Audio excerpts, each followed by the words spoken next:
sudah menyelesaikan pekerjaan kami, biarlah Tuhan sendiri memberkati bersama Tuhan.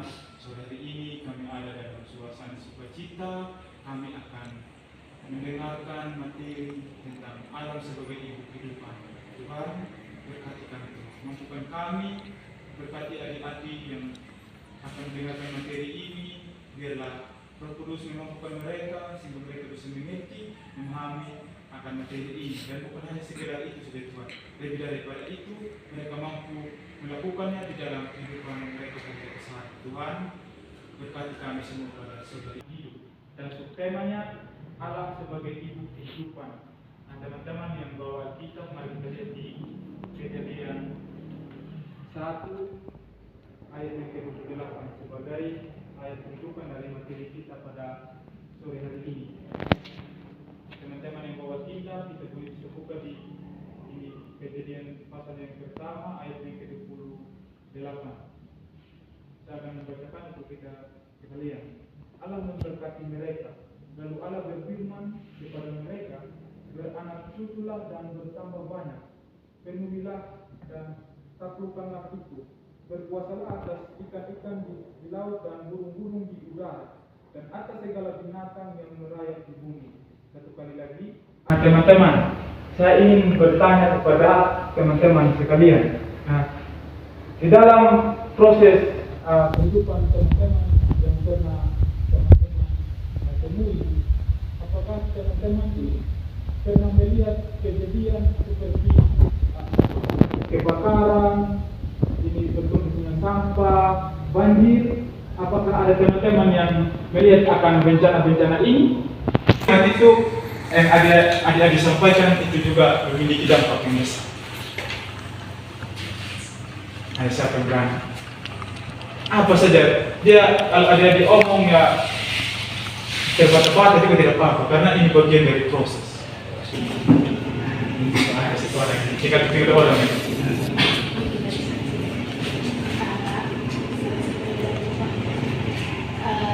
Bencana alam yang saya lihat seperti banjir. Banjir itu bukan hanya karena bumi yang mengaruhi, tetapi dampak manusia juga. Terkadang manusia buang sampah sembarangan. Nah, dengan dampak seperti ini, ketika kita buang sampah sembarangan seperti di kali atau di genangan air, pasti terjadi banjir. Mungkin dari bencana ini kita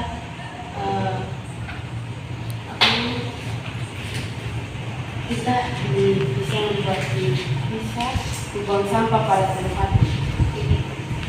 Terima kasih Adik Jesse.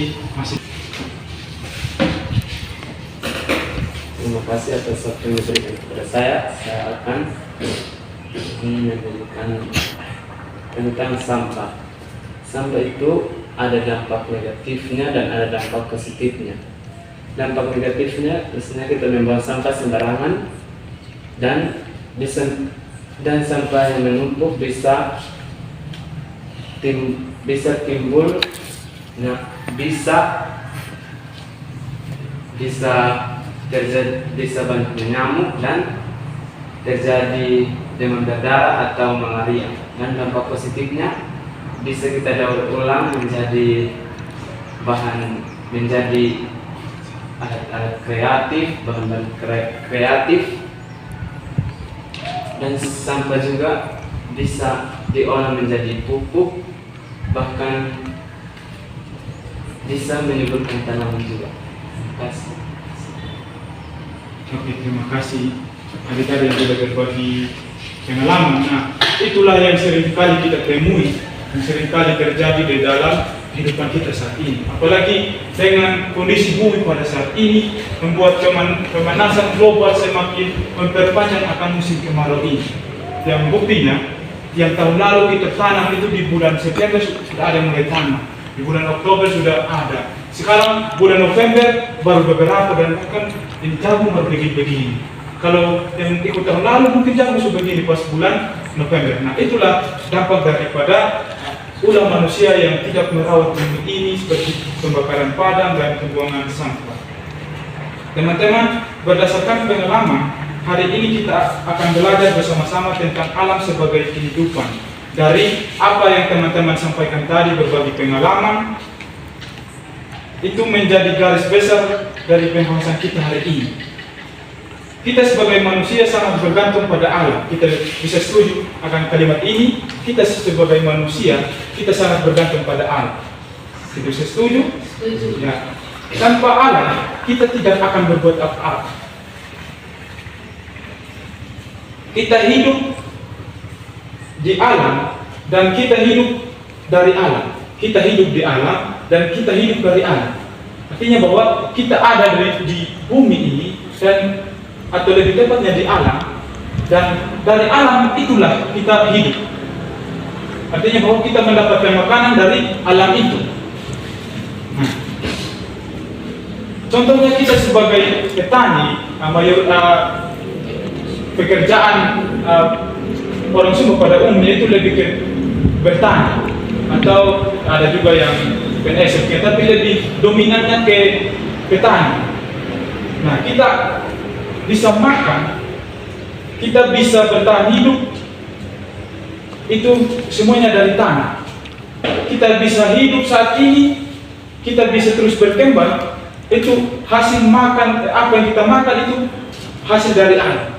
Nah teman-teman, kita akan masuk dalam uraian materi yang pertama, pengertian alam sebagai ibu kehidupan. Berdasarkan Kejadian 1 ayat yang ke-28 seperti yang saya sudah bacakan tadi, manusia dan alam adalah sama-sama ciptaan. Ya. Ini alam diciptakan dahulu, terus manusia diciptakan paling kemudian. Ada yang tahu kenapa manusia diciptakan paling kemudian atau lebih hari kena? Ya, tepat sekali. Ketika kita memiliki hubungan yang saling bergantung dan saling membutuhkan dengan alam, lingkungan memberikan tempat tinggal dan penghidupan bagi seluruh makhluk hidup. Gambaran lingkungan hidup sebagai seorang ibu berarti adalah sosok yang bertanggung jawab memberikan makan dari kehidupan bagi anak-anaknya. Saya ulangi lagi, gambaran lingkungan hidup sebagai seorang ibu. Artinya bahwa alam ini yang kita nikmati adalah ibu. Kita tahu perannya seorang ibu ya. Seorang ibu itu memberikan apapun kebutuhan anaknya, dia akan selalu terpenuhi. Dia akan selalu apapun dengan cara apapun, pasti dia akan usahakan sehingga sama anak ini bisalah kita manusia yang merawat akan lingkungan hidup itu. Alam sebagai ibu kita atau bumi sebagai ibu kita dan kita makhluk ciptaannya, kitalah sebagai anak-anaknya. Jadi bumi ini atau alam yang memberikan makan ke manusia, itulah yang tugas daripada ibu yang tadi memberikan kita makanan, memberikan kita hasil apapun yang kita bisa olah dari hasil alam itu, kita terus kembangkan dan itu menjadi berupa bahan materi bagi kita, seperti uang. Ada yang hasil taninya dijual dan ditukar dengan uang. Nah itulah peranan seorang ibu. Nah itulah tadi yang seperti ini judul atau tema materi kita ini, alam sebagai ibu daripada kehidupan. Alam memenuhi kebutuhan hidup kita dan kita juga seharusnya sebenarnya memberikan timbal balik pada apa yang sudah diberikan oleh ibu ini. Alam sebagai ibu kehidupan merujuk pada pandangan bahwa alam semesta dengan segala unsur dan proses yang ada di dalamnya memberikan kehidupan dan segala kebutuhan untuk mendukung keberlangsungan hidup manusia. Termasuk manusia, alam dianggap sebagai sumber utama yang melahirkan, merawat, dan memelihara kehidupan. Seperti seorang ibu yang memberikan kehidupan dan perhatian kepada anak-anaknya. Ini seperti yang penjelasan tadi. Alam menyediakan udara, air, makan, serta tempat tinggal yang dibutuhkan makhluk hidup untuk bertahan hidup. Dengan demikian, alam bukan hanya tempat tinggal, tetapi juga pengaruh dan pelindung yang memberikan dan mendukung segala aspek kehidupan. Nah teman-teman, ketika alam memberikan kita kehidupan, sekarang responnya kita sebagai manusia, responnya kita sebagai orang yang mengelola atau orang orang yang merawat akan alam ini. Namun saya ingin bertanya kepada teman-teman, ketika kita sudah mendapatkan atau ibu memberikan kita hak yang ini penuh, kita sebagai anak apa yang kita harus lakukan ini untuk membalas kebaikan ibu ini?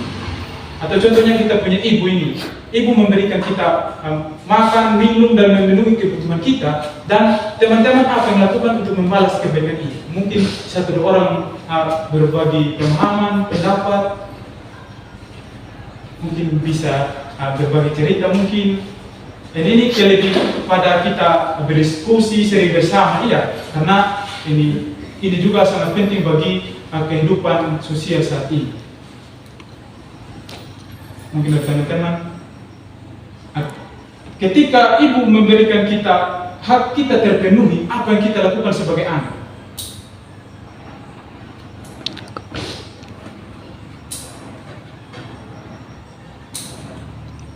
Atau lebih sederhananya, ketika ibu memberikan kita memenuhi kebutuhan kita, apa yang kita mau balas ke ibu kita?